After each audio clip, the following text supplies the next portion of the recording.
waxaa maanta miyiga degmada Xarale lagu dilay xayawaanka nooca loo yaqaan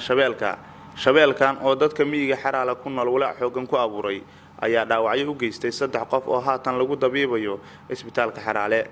waa kan mid ka mid ah dadkii goobjoog ka ahaa dhacdadan oo inaga warbixinaya sida wax u dhaceen anagoo joogna saakay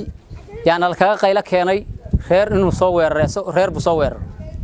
reerkii baa halka qayla keenay warbahal baa reerihii soo weeraray waana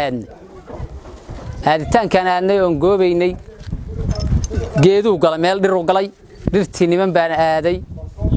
nimankii markay u tageen oo geedkii uu ku jiray u dhow yihiin buu hawada soo galay okay baalka inta raadinayseen inuu shabeel aha ama inuu aha nooc yahay miyaa garanaysaa maya anagu nooc yahay ruwaabay noogu sheegeen markii hore may aqoon laakiin ruwaabay noogu sheegeen ayagu adigu goobitaanka aan goobaynay macaaneef buu ka cunay reer buu neef ka soo cunay ka dilay goobitaanka aan goobaynay geed buu galay oo noogu gambaday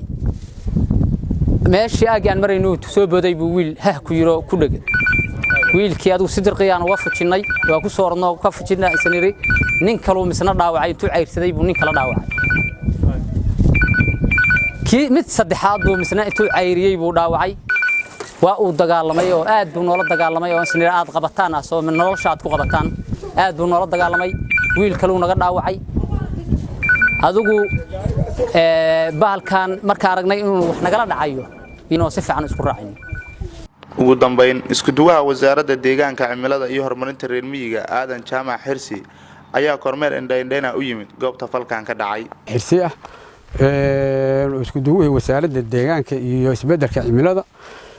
waxaan galabtay aan aaday oo kormeer ku aaday degmada Xarale